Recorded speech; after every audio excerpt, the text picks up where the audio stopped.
Anko sodaadhe baranaa qalbii kooti dibee gaman jaalatti isanii mooti. Aanaa fuulaagaan koolaagaan jaalala bifaa fi bareedinaan hundumayyuu caala. Akkaan ija jaallu kana godhee keessa oromummaa keessa akkanumaan ibsa. Baga jiraata jireenya namaa guddaadha. Dammoo ani haadha bishaan kana hedduu sodaadhee ni jira. Wallaahi billaa sodaadhee jira. Bishaan bira biifee haa godhu. Bishaan sodaannani inni yoo irratti hin jedha. Maaliif sodaadhee beektaa? Bakka ani hin jiraanne akkanumaan waa muti hayyee. Qophiin keenya haadhaadhaafitti argamnu kabajamaa fi jaalatamaan Haacaaluu Hundeessaa inni duuka biraa qabna. Isaas rabbii biyyee taasisu akkasumas maqaan isaanii yeroo isaan jedhama. Yeroo isaan tuubiidha akkuma beekan daawwattootaaf kabajamtoota yeroo isaan haati ammoo tokko yeroo isaan fidee bishaan gubbaana fidee kanatti kunuuna affeeree jira wal affeeree haa ta'utti jira. Sirba ajaa'iba kan inni asirra godhan hin beekne sirbi ammoo qophaa'ee hin jira. Itti faamee takkaatti uffata aadaatti hin jirti waan ta'eef sirba isa garsiisan sabboontu Oromoo. Maashaallah. Oromoo jaalallee qophaa'aa amani siin harkatti naftanii nagayaa sabboontu Oromoo jaalallee qophaa'aa.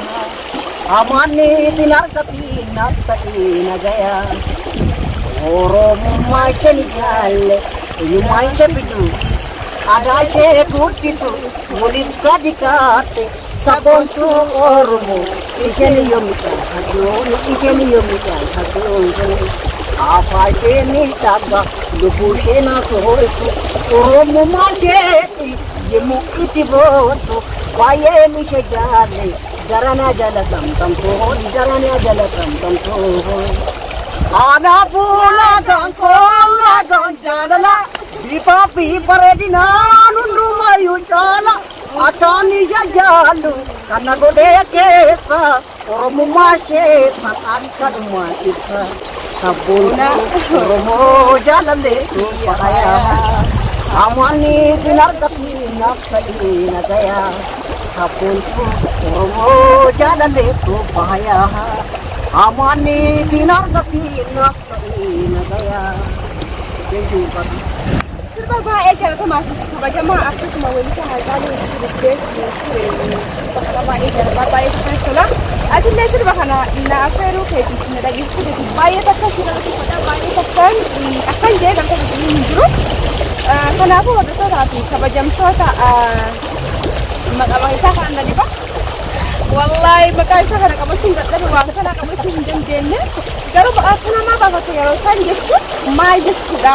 Gaafii qabaa qabachuu hin dandeenye.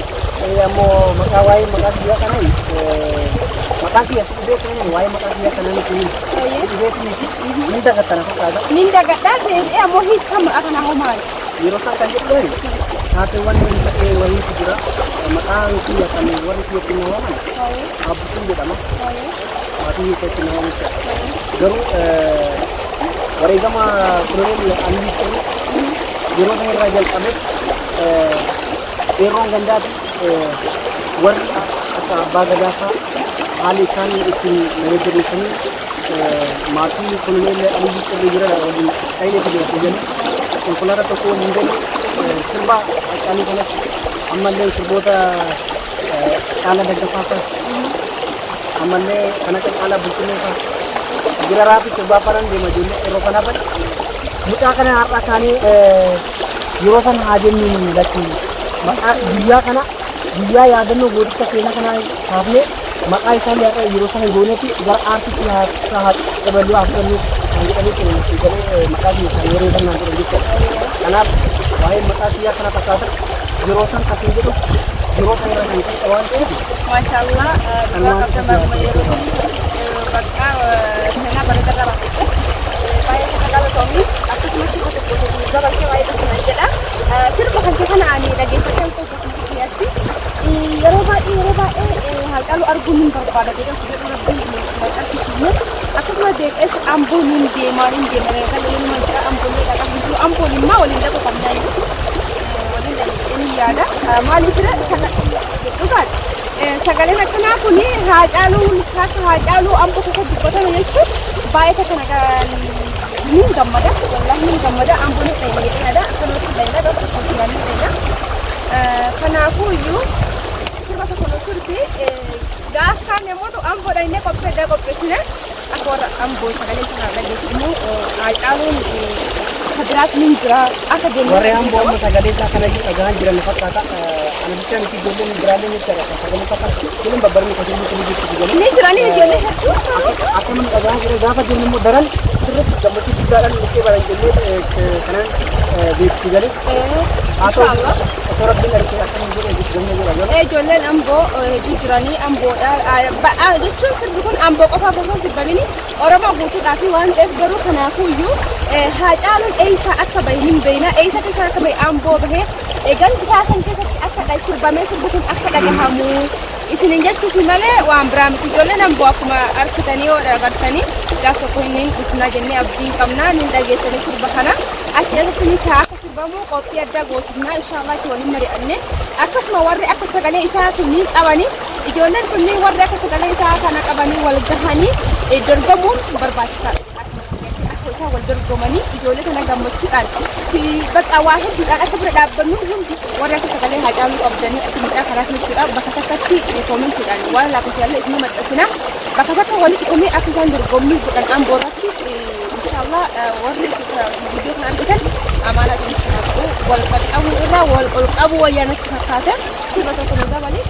Kan guddaa galata isaa amma irra kurkurinni maratan sibiila dhugaa dubbachuudhaaf osoo jecha yooma haala kanaa miidiyaaleen hawaasa jiran jecha miidiyaan uummataa jecha miidiyaan sinyaan jiran warra akkanaa kana ijoollee akkasii kana ofitti fuudhanii maalidhaa bisan hamma yoomi kan ijoollee kana uummata fuulduratti kan dhufanii dorgomanii maal akka ta'uu dhabe ani waan ta'e yeroo baay'ee kun nagarta dhimma kanatti jedhu dhuguma iddoo ijoollee akkasii kana walitti kadhatu ta'e jecha muudannoo ijoollee keessumaan irraa waa'ee dubaruu danda'a jedhanii kariita wanta narraa qaban amma wallaaluma kiyyaallee jecha kanatu badee kana sirreessi warra naan jedhu akkasii osoo naa dhufe daran jechaadha baay'ee wal guddisuu ta'uu danda'u jedhu kanaaf osoo dhimma akkasummaa kan sagantaan akkasii kan qophaa'ee sagantaa akkasii irratti walgarri taate osoo sagantaa keessaa walgarree baay'ee baay'ee isaa tattaa'u gaafa sagantaa qabanii ijoolleen amboodhaayi namaaf himanii waan akkanaa kun akka dhiyaatu dorgommii ta'e akka dhiyaatu sammuun namaallee itti fufaa deemaa sammuun namaallee firii ta'aa deemti haamilee godhataa deema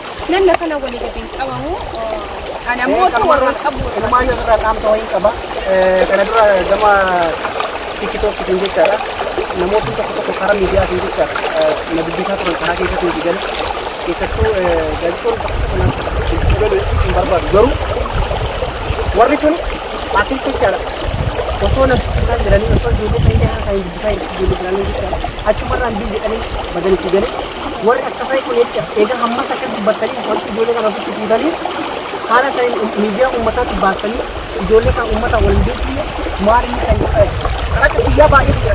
Namoota tokkoon nama ajaa'ibu eeguutti baay'ee jira. Wanni kun istaadiyoon yookiin bakka adda addaa birrii kabalanii seenan moo birrii kabalanii namni kun beeksisa moo maal akka ta'u wayitii kun wayitii akkana kana laalanii namatti dhagahamaa kana ta'uun qabu yaa ilmaan Oromoo. Warri beekumsa rabbi isiniif kenne rabbiin waan akkanaa isiniif kenne guutuun tokkoon alhamdulillah jedha garuu ammoo koon nama qabu sababan nama qabutu rabbi. Kanaafuu rabbiin gaditti walaa jabeessu walaa qabu jira. Waan yaada Sampai kami umat ya umat kita ijoollee akkana akka qaleen wanti kumaatama kuma ol jireenya kan ijoollee sagalee ajaa'ibaa jirtu baandii garaagaraa keessa jechaadha kanuma karaa argaa jirtu jireenya garuu wanti warroonni anaa ol jechaadha muuxannoo wanta qabdii jirtu waan taate har'a irra deebi'ee ammallee siin hima maaliif ijoollee kana ofitti fuutanii hammatanii maaliif uummatatti hin baamu wanta isaa deebi'ee kanaaf warri miidiyaa wanta biraa of keessaa qabu aadaa uummata keenya guddisuudha alatti jechaadha dhimma biraa of keessaa qabu kanaafuu koota ta'u walaa guddifnu barbaada ijoollee akkanaa kanaan saamsa kooti anaaf jechaadha. Kanaafuu walii jiru sun baay'ee barbaachisaadha. Sirrii waluma qabna waliin qabnu kun haa hafu na fakkaata qabu. Akka mataa kiyyaatti osoo bakka guddoo qabaadhee bakka akka waamichaa yookiin TV irra yookiin istaadiyoomii garaagaraa hangoo itti qabaa jechuudha. Ani nama sagalee haa caalu dubbatu dhagahe yoo hin dhagahe waan hin rafee bulmatti hin fakkaatu. Wallaahi al'aazii waan hin rafee bulmatti hin fakkaatu. Garuu wanni akkanaa kun isinii faayidaa isinii qabu wal qabuun gaarii miti walaa jala isin wal bira haa dhabu. Isin haa eegee isin godha. Akkasuma warri viidiyoo argina sheer walii godhaa walii dabarsa.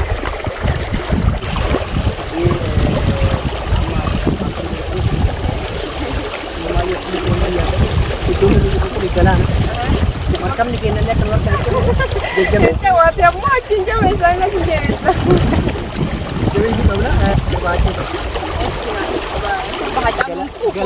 galaana inni buune fa'aa adoon solaayyuu. Galaanni gibee guddu laftu bidiruu nama teessisaa.